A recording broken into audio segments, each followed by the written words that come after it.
இன்னைக்கு மாம்ஸ் டே வந்து உண்மையாலுமே டீச்சர்ஸ்க்கு தான்.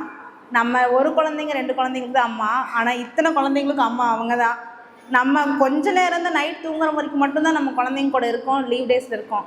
ஆனால் இயர்லி ஃபுல்லாக குழந்தைங்களோட இருக்கிறது அவங்க தான். நம்மளை விட நம்ம குழந்தைங்க எப்படி இருக்காங்க, என்ன பண்ணுவாங்க, என்ன சாப்பிடுவாங்க, எவ்வளோ அளவு சாப்பிடுவாங்கன்னு கூட அவங்க சொல்கிறாங்க.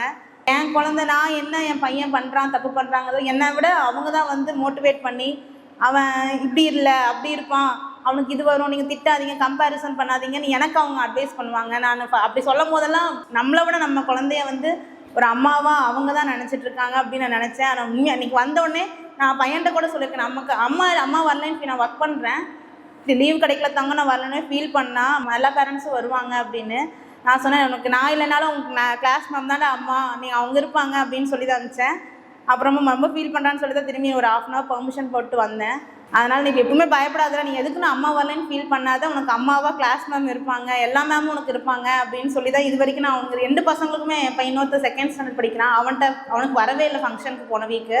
ஃபேமிலி ஃபோன் பண்ணி இன்ஃபார்ம் பண்ண விடுங்க நான் பார்த்துக்கிறேன், அம்மா வரலன்னு ஃபீல் பண்ணாதடா நான் இருக்கேன் அப்படின்னு சொல்லி சொன்னாங்க. நாங்கள் எங்களுக்கு கிடைக்காத ஆப்பர்ச்சுனிட்டிலாம் இந்த குழந்தைங்களுக்கு கிடச்சிருக்கு இப்போ நம்ம குழந்தைங்களுக்கு. Thank you ma'am, once again thank you so much ma'am.